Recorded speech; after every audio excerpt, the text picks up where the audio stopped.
Hello, hello, hello. What is up? I'm dying here. I cannot leave the house. I cannot even go out. I cannot even go to my favorite store. But anyway, here I am using verbs for effect for today's lesson. Okay, we are using a portion of the novel by Robert Swindoll's In the Nick of Time. Since today's class is about learning comprehension, so you're going to be using your comprehension book, or you can also use your essay book because it's a combination of both. So this is the guy looking cute, and this is the book.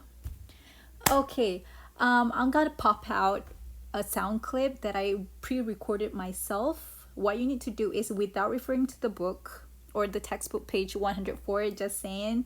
So I will ask you 6 or 5 main ideas from the story, and each one of you need to contribute one main idea each. So if you don't pay attention, you cannot contribute anything. So are you ready? In 3, 2, 1. In this extract, Charlotte is taking part in a math lesson sitting next to Jack. I sneak a peek at my watch, but I'm not quite sneaky enough. Jack leans across, frowns, and hisses. "What's that?" "A watch." I know what he's asking, of course. Digital. No such thing in the 50s. Is now, though, and what's more, it works. Unlike the Mobby. "Let's have a deco." He's leaning too far across. Miss Stanford's bound to notice. "That's not a watch," he growls. "There's no dial and no hands. What is it really?" "It's a watch," I insist. "A digital watch. You won't have heard of it because it hasn't been invented yet." "Huh?" He gives me a funny look. "Green van will come for you, girl, any minute." I frown at him. What does that mean? What green van, Jack? He tuts. "The one that takes you off to the nut house, of course." "Nut house?" "Asylum. Lunatic asylum. Where they put people who have got things that haven't been invented yet." He shakes his head. "And once you're in, nobody will ever see you again. You or your digital watch."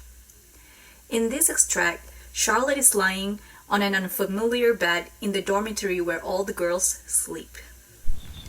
I don't sleep. I hardly ever lie on my right side, and on stretched canvas, it's excruciating. My body manages to lie still, but my mind's racing. How did I get here? Can I go back the same way? And what if I can't? How can somebody live before their parents are born? It's not possible. In 1952, I'm an impossibility, so I can't really be here. Which makes me what? Okay.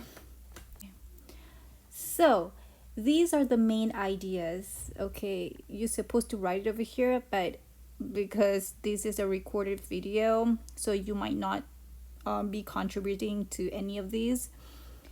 I have prepared all the main ideas that you can find in the story. The first one is, the main character finds herself trapped in the past.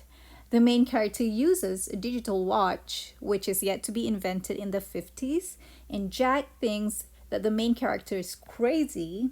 Watches in the 50s should have dials and hands. The main character has no idea why she got there in the first place, and the main character enrolls in a boarding school, which explains why she needs to sleep in a dormitory. So in your textbook, page 105, what can you see is questions for this particular story. It's a comprehension question though.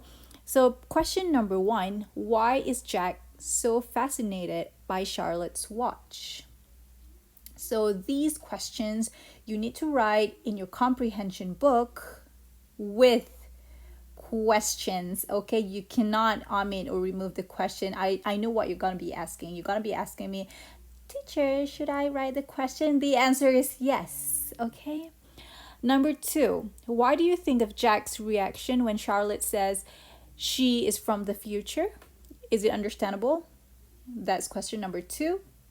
And do you think Charlotte sees her journey back in time as an exciting adventure? Explain your answer. So the answer is already in the textbook, okay, in the passage, the one that I just read.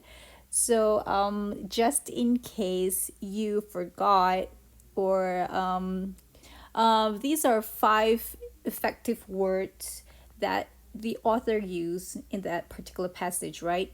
So instead of using the common word of Jack asks, the author uses frowns, growls. So it is powerful in a way when you use frowns or growls, you can somehow imagine that Jack is not in favor of what's going on in that situation. Okay, these are also powerful words that I can find in the internet. Okay, but I will only choose five, which is dash, devour, bold, groan, and growl. You need to find the meanings of these words first in order for you to write it in your essay later. Say, try to remove the common words that you used previously and replace them with these words. Like, for example, dash is like running so fast, right? So instead of saying run or ran, you can use dash. Instead of eating, probably you can use devour, something like that. So this is your exercise. Continue the story in audio form. So what do you mean by audio form? Exactly. You must write the story first, like a normal essay, which is, can you see number one? Must be more than 3 minutes. What do you mean by 3 minutes? The audio needs to be more than 3 minutes. And you need to write the story first in your essay or comprehension book, or else can you do it spontaneously without referring to your written essay? I don't think so. So your essay must be more than 200 words as usual. You must include five effective verbs in the previous slides, this one.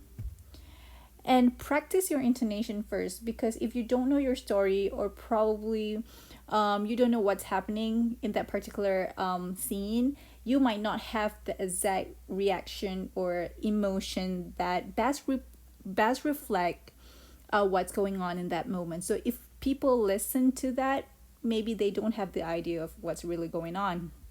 So you can insert sound effects. I try to do that, but I do not know how. And the deadline is this Friday.